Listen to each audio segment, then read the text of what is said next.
Hello everyone, তোমরা ripple idea channel. তো আজকে একটা বিশেষ নিউজ, যেটা নাকি পেটিএম ব্যান।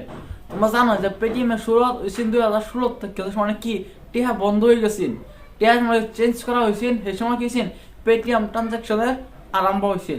তো পেটিএম ট্রানজাকশন আরম্ভ হওয়ার দেখা রকেটের গতি কি হয়েছে, মানুষের লেনদেন ক্রিয়াটা বাইরে গেছে।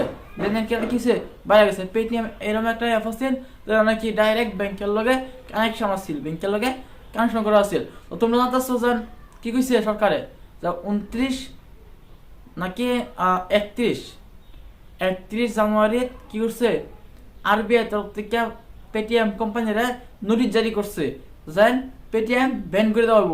তার আগে কিছু নোটিশ জারি করছেন যে পেটিএম রে কেওয়াইসি করা লাগে, সেই নীতি উল্লঙ্ঘন করা হবে।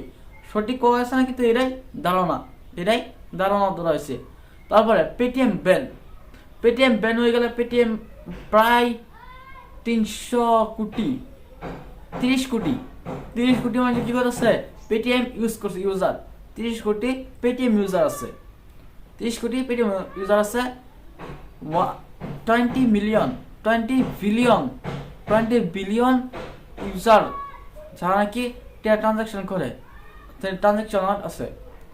আর আরেকটা কথা আছে যে পেটিএম ওয়ালেট আছে 30,000কে বেশি আছে পেটিএম ওয়ালেটার আছে, ইউজার ওয়ালেটার আছে।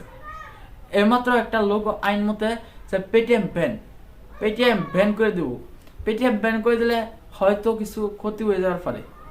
আর একটা কথা আছে, সরকার সন্দেহ করতেছে পেটিএম এর দ্বারা লোকেশন বা পার্সোনাল ইনফরমেশন কি হইতেছে, নষ্ট হইতেছে, পার্সোনাল ইনফরমেশন বাইরে লিক হয়ে যাচ্ছে। তো এই হচ্ছে আরবিআই তরফ থেকে এরাই নিজেই করছে। বাহিনা কইছে যে পেটিএম কোম্পানি থেকে নোটিশ একটা করাইছে যে বাহিনা দেখে লইব বা আলোচনা করে মিলাই লইব। পেটিএম এর মতন আরো বহুত অ্যাপ আছে, যেমন কি ফোনপে আছে, আরো গুগল পে আছে, অ্যামাজন আছে, এরকম বহুত ট্রানজাকশন করার ইয়ে আছে। কিন্তু পেটিএম একটা বেস্ট পেটিএমটা গেছি একটা বেস্ট প্ল্যাটফর্ম আছে। তারপরে একটা কথা আছে যে যদি পেটিএম বন্ধ করে দেয় তাহলে কি টিহা ট্রান্সফার করা যাইব, টিহা লেনদেন করা যাইব বা অ্যাপ করে যাবো, লেনদেন করুন যাবো, টিহা ট্রান্সফার করবো, কিন্তু টিহা পেটিএম থ্রু, কিউআর কোডের থ্রু বা নাম্বার থ্রু পেটিএম টিহা এরা জমা হইতো না। টিহা ট্রান্সফার হইব কিন্তু পেটিএম জমা হইতো না, ওয়ালেট আইতো না, ওয়ালেটও টিহা যেত না, ওয়ালেট খালি থাকবো, ওয়ালেট জিরো ব্যালেন্স থাকবো, ওয়ালেট কি থাকবো জিরো ব্যালেন্স থাকবো, ওয়ালেট জিরো ব্যালেন্স। আর একটা আছে যে পেটিএম যে টিহাটি আছে এটি কি থয়ে দেয় না উড়াই আলো। এই কমেন্ট কোশ্চেনটা কি থাকছে, এই কমেন্টটা প্রাইভেট আছি, এই কমেন্টটা কি প্রাইভেট আছি যেন এবার আইব নাকি টিহা যেটি আছে এটি থয়ে দেওয়া হইব না উড়াই আলো নিব। তো এটার লেগে একটা কথা আছে, টিহাটি কি করো উড়াই আলো, বর্তমান টিহাটা উড়াই আলো।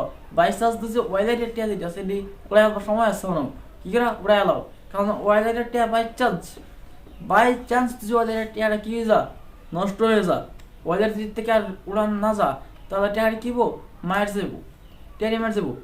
তো কি করো টিয়াটি উড়াই আলো, এটা হচ্ছে বেস্ট একটা সলিউশন। বাদে গভর্নমেন্টে আর পেটিএম কোম্পানি কি আলোচনা করে কি মিলা বাদে মিলাইব, কিন্তু বর্তমান কি করো বেস্ট সলিউশন যেটা উড়াই আল্লানি বলাবো। বুঝলেন, পেটিএম এসে এরকম একটা প্ল্যাটফর্ম আছে যারা তারা কি হার্ড বস্তু কি করে আছো এখন আছো, যারা দেখি ফ্লাইটের থেকে লইয়া একদম যার টিকিট পাচ্ছে সব বুক করে দেবো। লগে আছে যেমন একটা ট্রানজাকশন করবার হইলে কম কমিশনের ট্রানজাকশন হয়ে যেত। আরও আছে যে পেটিএম এর থ্রু কিন্তু ঘরে বয়ে কিন্তু ট্রানজাকশন করা যেত, ধরা দিয়ে রাইজে। কিন্তু এখন কিন্তু হইব কারণ পেটিএম এর বাইরে যা আছে প্ল্যাটফর্ম আছে, যেমন ফোনপে বাকি সব প্ল্যাটফর্ম অত্যানি মজবুত না টেকার লাগিয়া পেটিএম অত্যানি আসি। তাও পেটিএম কি করছে কেওয়াইসি করেছে না, এই কেওয়াইসি প্রবলেমটা হয়ে গেছে, প্রবলেম রয়েছে। তখন গভর্নমেন্টে কেওয়াইসি না করার পর গভর্নমেন্টে ভাবতেছে এটাই যে কোনো প্রবলেম কি আছে নাকি পেটিএমও, যার লাগে কেওয়াইসিরা বন্ধ করছে পেটিএম কোম্পানি। তো আগে থেকে তো বাহি নিউজ পাই আলবা গড ব্লেস ইউ ভালো থেকে সবাই happy and happy Paytm is ban